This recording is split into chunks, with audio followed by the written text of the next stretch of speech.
Adventure in Pipeman on W4CY Radio.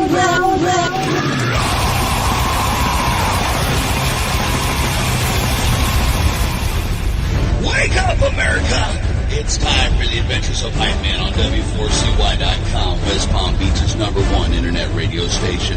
Here's your host, the Pipeman. This is the Pipeman here on the Adventures of Pipeman, W4CY Radio, and it's our last Positively Pipeman segment of 2025. And we are going to get some great info about CBD and the benefits from none other than the pet health guru, Bill Pachaki. How are you? I'm doing fantastic. It's, I can't believe that this year is over with. This is our last, episode for this year. It's like, where did it go?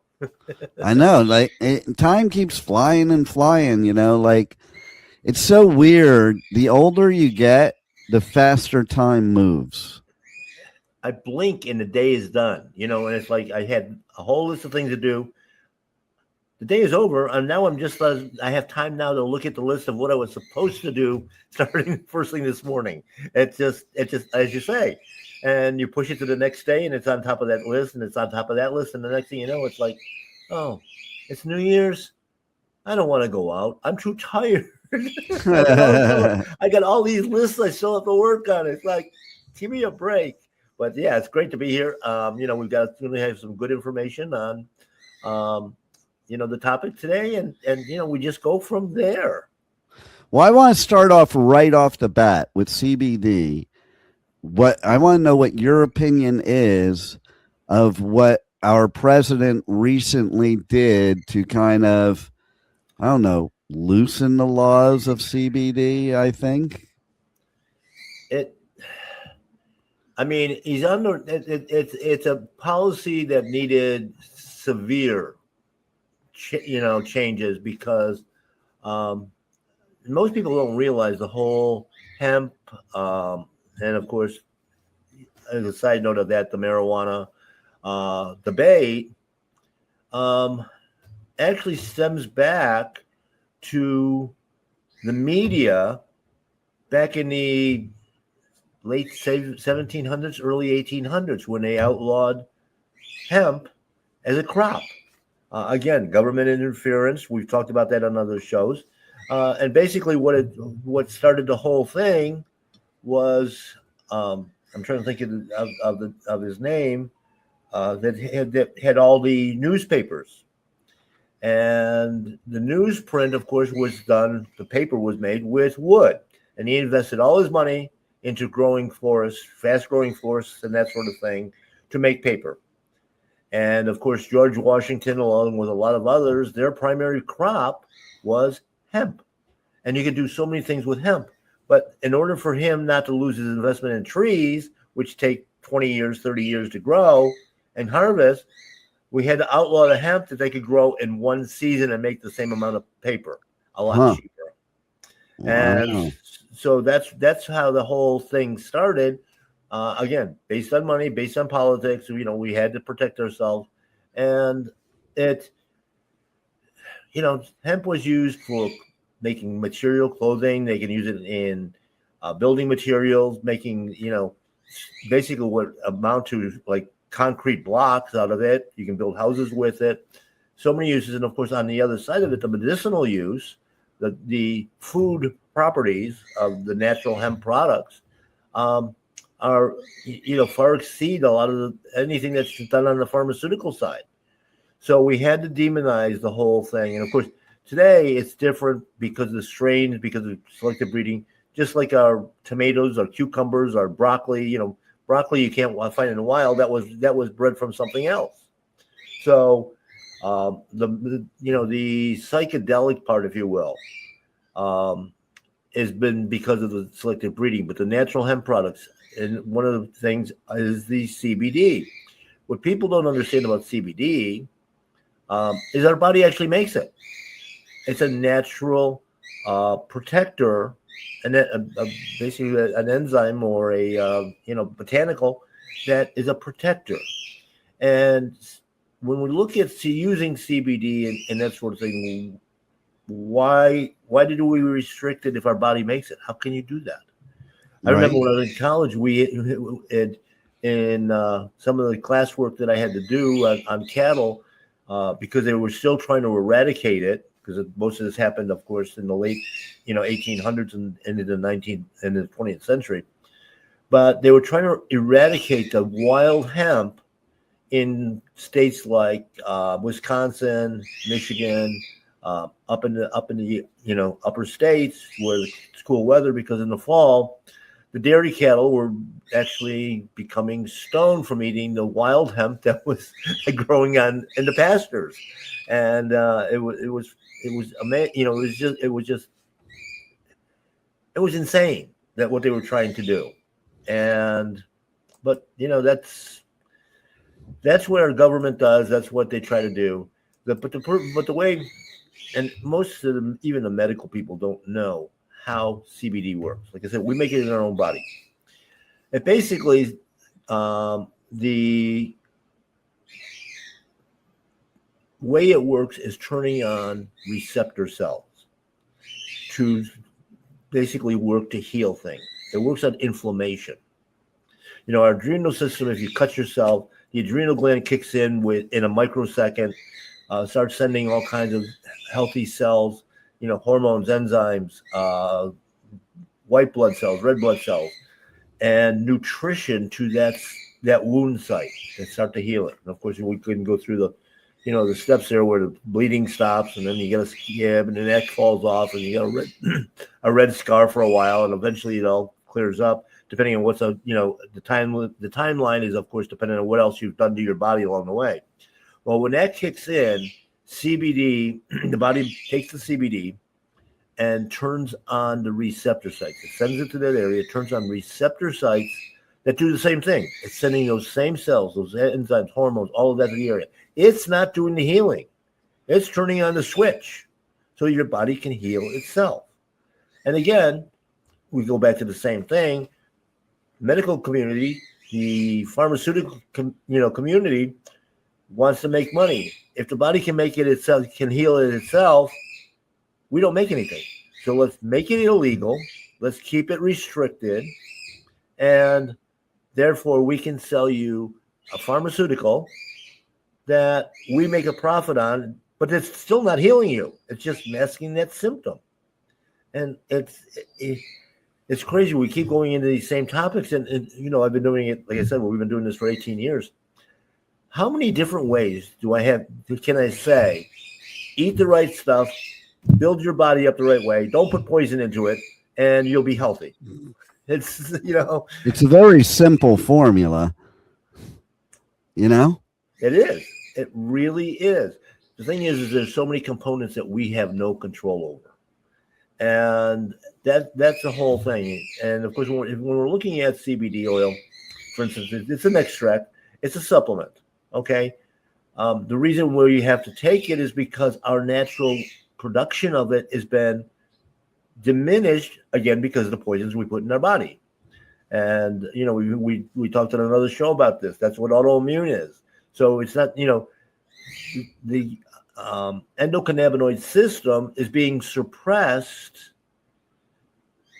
just like the rest of our systems, our kidneys, our liver, our adrenal glands, our brains, Alzheimer's. I mean, I can't even remember what day this is. But all this stuff is being suppressed because of transforming the body into pathways that are not working properly. They're all malfunctioning. It's like, you take two spark plugs out of your car, unless you got a Tesla, and then you don't have to worry about that. But taking two spark plugs out and wondering why the body is not working properly, why the car is not working properly. Yeah. And we have to optimize that. I don't recommend supplements for the most part. CBD happens to be one that it's the only form that we can really get it in. We don't use hemp or marijuana as an ingredient in our salad because we're not even allowed to sell it that way. Even the medical marijuana, I mean, you have to smoke it. So they're trading. I'm going to give you the benefit of this, and I'm going to ruin your lungs. That makes a lot of sense, doesn't it? What about edibles then? Well, okay, the edibles, even though they're still using the basic oil. So the CBD is coming in the form of the oil that's mixed with sugary candies, which we call gummies. So again, we have you. It's counterintuitive. It's not working the way it should. It's always being disguised. We'll give it to you. We'll give you this little bit. We'll make it legal, but we're also going to make it so it's going to make you sicker. It's not going to have the same benefits. And I also find it's kind of like mad science now. I think they're making stuff stronger. I think they're making things to where they're just dumbing us down instead of making our health better. Well, it is. I mean, realistically, what they do in the pharmaceutical industry, they mix together a bunch of chemicals. Of course, that's happening in the air and the water and everything else every day. But when they start making it into a formula or a recipe, they then test it out and see what systems it has an effect on. There's no such thing as side effects. They're all effects.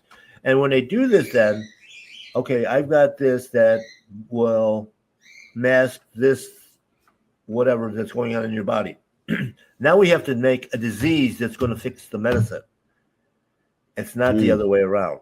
We're not making pharmaceuticals to cure disease. We're just finding a symptom that we don't like, that people don't like. And when we find a compound that will mask that, now we have a new disease. And, 90% of the diseases didn't exist 100 years ago. Yeah. Of course, either did 90% of the food in the supermarket, which is not food. That's why I can put stuff in the food, in the diet, in the air, in the water that's going to create a specific symptom.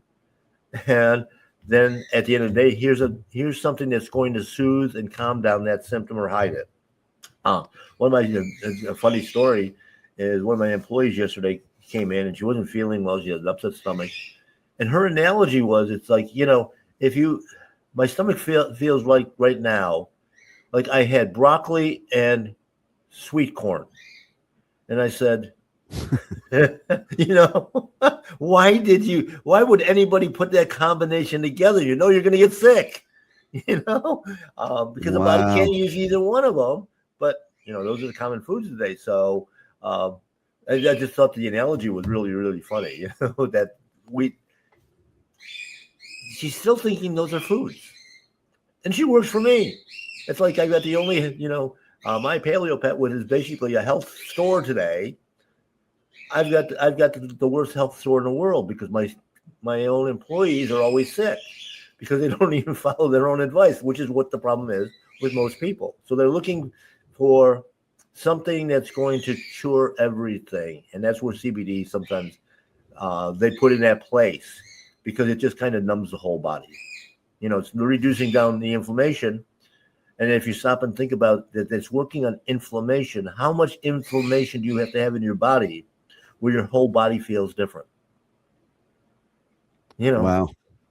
That's the issue. We're given so many inflammatories all the time that the body has got to work extra hard, and they can't keep up with the natural production of CBD. So we have to supplement it. And like I say, the form that they allow us to do it in, again, it's control. It's all about control. So what happened between reefer madness, where, oh my God, it's the worst thing in the world, and now it's the best thing in the world?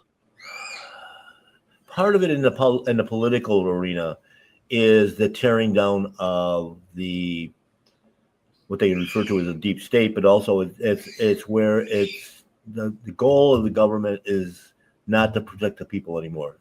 It's there to protect the elites, keep us dumbing down, being sicker and sicker. I hear it all the time. They're trying to kill us all. No, they're not, because when you're dead, you don't pay taxes. Yeah. They just want you sick enough so that you can pay off. You can buy the drugs and the pharmaceuticals and the medications and never get ahead. Never figure out the answers. and they're still stealing your money along the way, just through a different entrance way. Wow. So tell everybody how they could get a hold of you, the pet health guru, find out more about CBD and the benefits, and where to get CBD, because like there's so many people making CBD out there. How do you know what's good CBD and what's not good CBD? That it's so true. I mean, they can come to My Paleo Pet, and there we work with BioComplete, our supplier, to make sure that it's available. But on the other side of that, and that would be at the store itself. So, you'd have to go and talk to the counselors there. But but even with using CBD, it's not about one thing, because you have to still support the body, clean the body, detox through good clean food, water, herbals, botanicals, things of that nature that are going to clean out the system and work synergistically as a whole system. The body's a whole system. We have to support and clean every single part of it every single day. I mean, I just walked the dog this morning, and I look up at the sky, and there's the chemtrails again, which are supposedly banned in the state of Florida, but they can only ban the stuff that is being done by being supplied in the state itself. The Department of Defense, the federal government overrides it, so they send over their planes instead. Same people making the same amount of money, but it's if you go on to Pet Health Cafe, my podcast, you'll get a lot more information on the things that you can do that will support that cleansing, that healing process. That's what it's about. It's about healing, not about medicating. And, I know that you've had your health challenges. It's something you have to work on every single day. We talked about that on the podcast too. Hey, listen, if you spend your whole life poisoning your body, it's not going to be healed in 2 seconds. No. It takes time. We don't even realize it. We're working one cell at a time. Yeah. And we have to get rid of the ones that are already bad. We have to produce new ones that are completely healthy, and that's a process in itself, because a lot of them have started to mutate and change to where they don't function properly, because there's still residual chemicals, toxins, and malformations, things of that have to be worked through. It's like ourselves. Our body, our kids are going to look different than us because the cells have manifested themselves in a different way. Those cells inside your body, the mitochondria, have to do the same thing. Their lifespan might only be like on our skin cells. Of course, they replicate themselves every 4 to 6 weeks. So you got generation after generation, and like things like age spots and scars and stuff like that can heal over time. But it sometimes takes years for even that to happen. Yeah. So we have to be patient. We have to let the body do the work itself. That's the only way. The body is designed to regenerate itself every single day.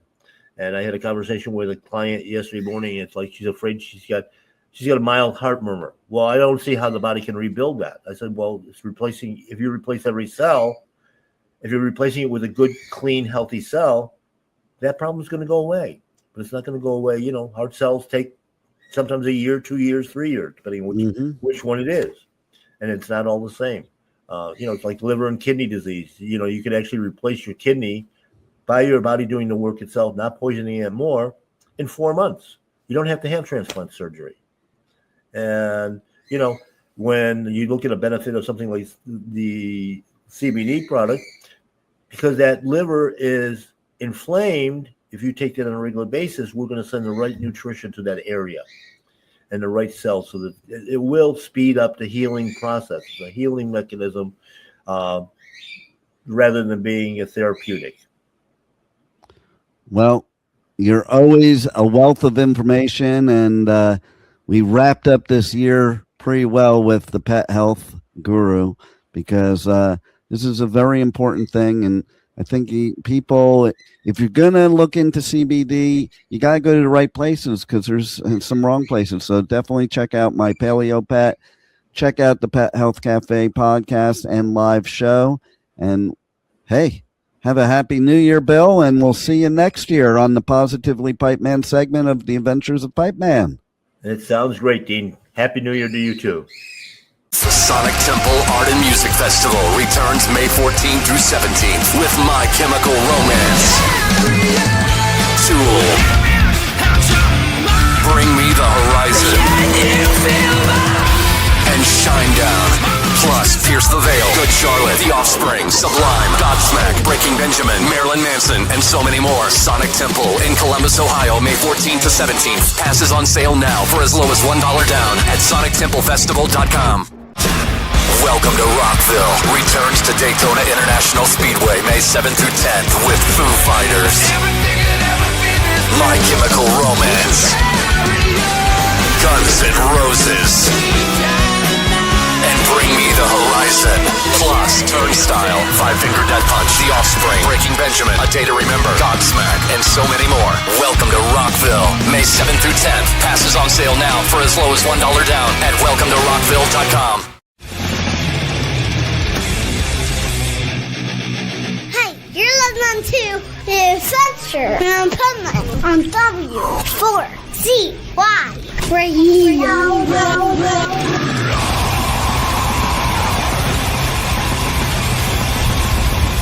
This is the Pipeman here on the Adventures of Pipeman W4CY Radio, where weekly we have the Positively Pipeman segment, and we feature in that segment powerful business strategies from Michael Barbarita. So let's welcome Michael to the show once again. How are you? How are Michael? you, Dean? Great to see you again. Doing great. Hey, well, I want to apologize. Last week I didn't wish you a Merry Christmas. oh yeah, well I'm Jewish, so a couple weeks ago you missed wishing me a happy Hanukkah. See that? There you go. That's what I missed. That's what I missed. There you go. But I'm going to wish you a Happy New Year coming up. So I can't believe the year is over. It's just hard to believe how they go quicker every single year. Like it sure just amazes me. Wasn't it just January? Yeah, I know. I'm confused. It's really amazing. But yes, so today I'm going to talk about legal structure and business structure, because when you start a business, selecting your legal structure is, it's an important decision, because the structure you choose will have a significant impact on the business operation itself, the management of your business, as well as taxes and personal liability as the business owner. And I'm not a lawyer, as you all know, and I don't pretend to be one here on the radio, but I do want to talk about legal structures as to my understanding of them and the best way to utilize them. It is important, and most people do not understand them. There are a variety of choices, and a lot of people make the wrong choice. Right. And so there's three, as I see it, there's three basic entities. There's your sole proprietorship, there's a corporation, and a partnership. So let's focus just on those three. And of course, there's different forms of a corporation. There's different forms of a partnership. But let's talk about them one at a time. So a sole proprietorship is actually a business formation that does not protect you from personal liability. However, the use of a sole proprietorship comes in most effectively is when you're just starting your business and you're seeing if it's going to work out.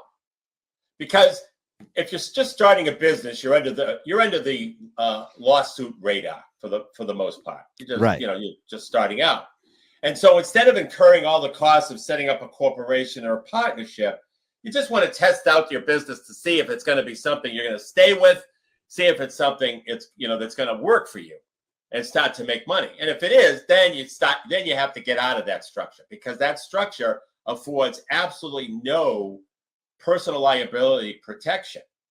Yes. It's if somebody slips and higher taxes, right, and higher taxes as well, because it's all on your personal tax return. There is no flexibility as there is with other structures.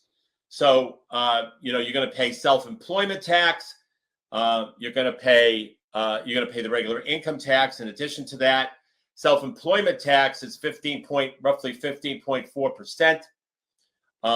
You're paying, where as an employee, you only pay half of that. The other half is paid by the employer. And since you're a sole proprietorship, you're considered an employer, and that's why you're paying 15.4. Yeah.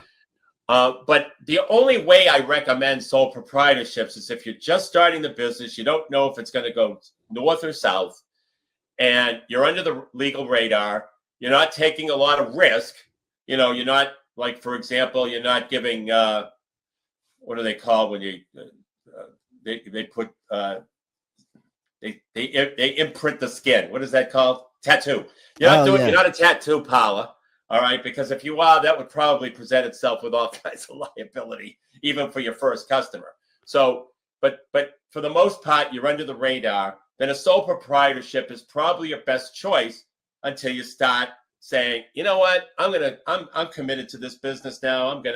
I can see myself making money in it. It's a profitable venture. Now it's time to start to look into probably a corporation.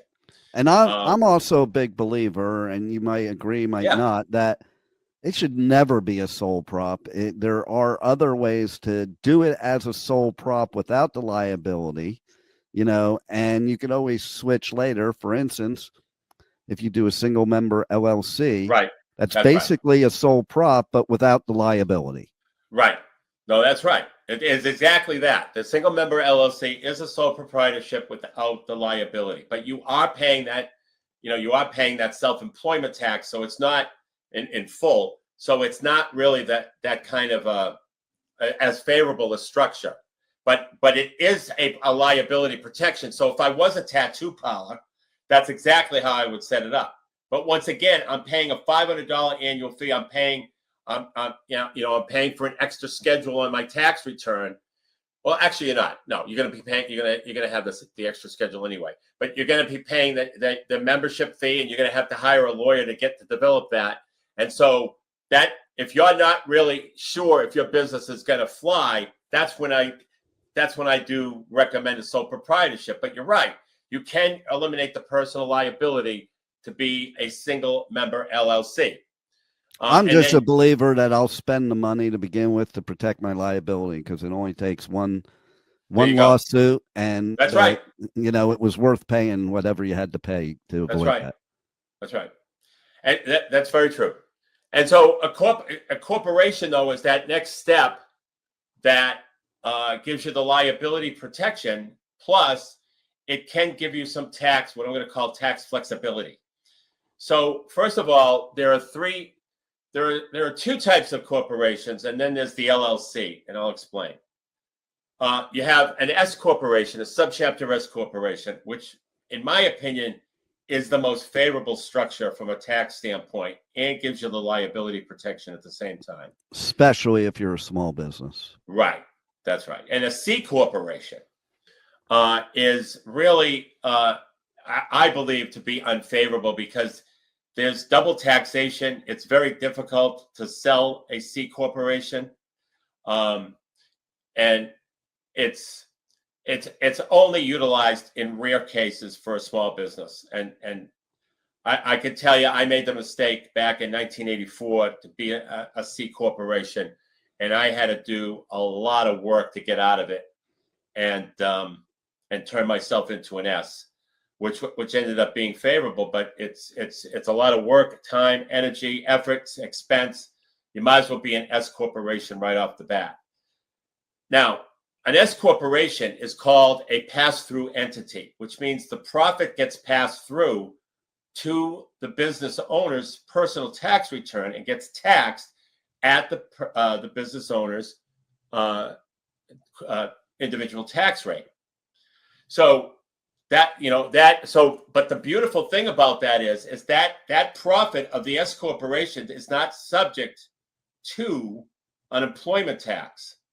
Or self-employment tax, I should say. It's not subject to self-employment tax, and as a result, you can actually, by managing it properly, it's going to be managed. There's flexibility. The flexibility has to be managed, and by managing it properly, you can reduce your tax liability with that sub S corporation. Now, you have to remember that an S corp, you have to have a reasonable salary. You have to make a reasonable salary and be on the payroll. Otherwise, you're abusing the S corporation's advantages, and that's where you pierce the corporate veil, and you are personally liable if you don't do that. That's right. Because what happens is you have to make sure that when you're a corporation, whether it's an S corp or a C corp, that you have to be fiduciarily responsible in every way, so that the courts can clearly see that there's two entities, the corporation and the person. If you don't separate that, if you commingle funds and do all that nonsense, then a good lawyer is going to break the corporate veil. Yeah. And you're going to get into trouble. Totally. So you've got to be really diligent about the management of a sub-S corporation, or in a C corporation, by the way. And Now, a perfect example of that is, which people wouldn't even think of, if you pay one of your vendors with personal credit card, you have just pierced the corporate veil. That's right. Yeah, an opposing attorney will have a field day with that one. Yeah. Yeah, because you're being the same person. The key is to make the corporation separate from the individual. Yes. And so then there's this thing called an LLC, which is a limited liability company, which we've already touched upon. You could be a single member LLC. You could be a partnership and be an LLC, but you're going to be taxed as a partnership. See, the LLC, you can be taxed in a variety of ways. You could be an S corporation and an LLC, which I don't recommend, and that way you're taxed as an S corporation. You can be an LLC and a sole proprietor, and that is when that's protecting you from the personal liability side, but you're being taxed on your individual tax return. And then you could be a partnership taxed as an LLC taxed as a partnership. So an LLC gives you the flexibility of being taxed in different ways. Yeah. All right. So that's the advantage of an LLC. My favorite structure is still an S corporation, because it gives you the most flexibility from a tax standpoint. And I call it flexibility. It doesn't eliminate tax, but it gives you flexibility because of the profit from the S corporation is not subject to self-employment tax. So given all these structures, my favorite, and of course that's what my company is, is an S corporation. But like Dean said, you have to be very diligent when you're a corporation. Otherwise, if you're commingling funds, you're using personal credit cards, all of that nonsense, that you're going to look like the corporation and the individual is one of the same, and you're going to lose every lawsuit with a reasonable, competent attorney on the other side. And a lot of people do, because they don't understand this. They set up an S corp, and then they pay all their personal bills through the S corp, so they can quote unquote, bring down their income. Yeah. But again, your deductions are not your personal bills. That in proper taxation, that is deemed income. So if you have your personal home rent, let's say, without using home deductions, which I never recommend anyway, but you have just pierced the corporate veil, and it looks like you're just trying to take advantage using the S corp to avoid paying taxes by getting deductions you would never get before. Right. Okay. Yeah. And so, this was something I was taught very early, like 18 years old. Like, no matter what, do not commingle. And what commingling means. Some people think commingling just means commingling the money. That's why I brought up the concept of the personal credit cards, because it's not just commingling the money. It's actually using the corporation to fund your personal lifestyle. And that's a big no-no. Big no-no. You're going to get nailed. And all the value that the corporation has to protect you is gone. The other misnomer people have is that when they sign a personal guarantee for a loan, even if it's a sub-S corporation, they're still personally liable on that. The corporation protects you from personal liability from the outside, but if you're signing away your right and becoming personal liable for a bank loan or a lease or even a vendor that makes you sign personal guarantees, which I'd be very cautious about, by the way, that you are personally liable regardless of what kind of structure you have. when you sign a personal guarantee. I was taught that too at a young age. Don't ever sign a personal guarantee. What's the point of getting a business loan if you're going to sign a personal guarantee? Theoretically, there's no point. The problem is that banks are just being real difficult these days and requiring it on everything. And when business owners need a line of credit, that's the unfortunate part, because they are requiring it more now than ever. Because it was never a case back in the day, and now, like, it defeats the whole purpose of having a corporation if you're going to sign a personal guarantee. It does, but at least it limits, the outside lawsuits. But that's true. But on the other hand, you're right.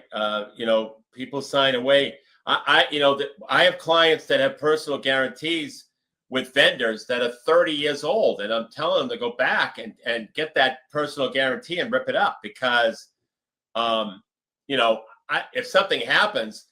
Imagine being loyal to a vendor for 30 years and then they go after you personally because they got this personal guarantee and you happen to hit a rough patch. I mean, it's just scary. So, your never signed personal guarantees really now applies with exclamation points to suppliers who try to get them especially when you're just starting out. Well, like you're talking about the banks and credit and stuff. To me, it's like, if you're going to sign a personal guarantee, you just might as well get the credit personally, because here's the problem people don't think about. If you're getting a business loan based on your Dun & Bradstreet score and you do a personal guarantee, you have all the negatives and none of the positives. Yeah, because you're building your business credit, but you're not building your personal credit, but your personal credit could get affected negatively. So if you're going to have where you might get affected negatively on your personal credit, you might as well get the positive part of it and have it being a personal credit. So you're getting that on your credit report. That's my opinion, at least. Like, right. You don't want to do personal credit for your business. But in the same token, if you're personally guaranteeing, that means you basically are without any of the benefits, in my opinion. Yeah, no, it's very true. It's a dangerous part of being a business owner, these personal guarantees. That's for darn sure. Yeah. You should make sure you have homesteads on your house, and all, and maybe put your house in a trust. All those types of things can protect, and you should go to an estate attorney or an attorney to protect yourself, because if you run into trouble and then you start protecting yourself, these are fraudulent conveyances that occur, and you're just going to get into more trouble. So be proactive and trying to protect your assets. No doubt. So one of the things I'd like to offer your audience, Dean, is a workbook called Legal Structures. And it's an actual implementation workbook to help the business owner understand what the best legal structure is and how to go about it and why. And so in order to get that, you go to nextstepcfo.net, you hit the contact button, you fill out the contact form, and in the message box, simply put Legal Structure Workbook, and I'll send that to you free of charge. Nice. I love it. And yes, this is a very important subject. I'm glad we covered it, because I can't tell you how many people I know go into business and they have no idea about any of this stuff. I don't even know what makes them think they should go into business without doing some research and knowing your legalities and your liabilities and all that. Right. But they do. They do.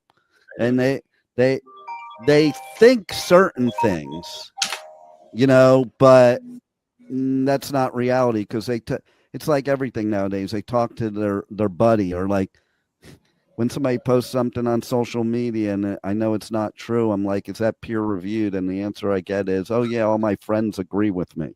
No. And all your friends shouldn't agree with you in your business decisions either, because they're not going to pay the price. You will. But thankfully, because of people like you, Michael, people can seek out your expertise, your assistance, so that they don't have to pay the price. And the decision is ultimately theirs. The decision is ultimately theirs on what structure to Yeah. And how much At risk they least want get to, and the how much risk proper they want to take. information. Yeah. And how much risk they want to take. Yeah. Exactly. 100%. Well, again, this is great information, especially heading into a new year, because taxes are coming. Okay. And you better be in the right legal structure for that.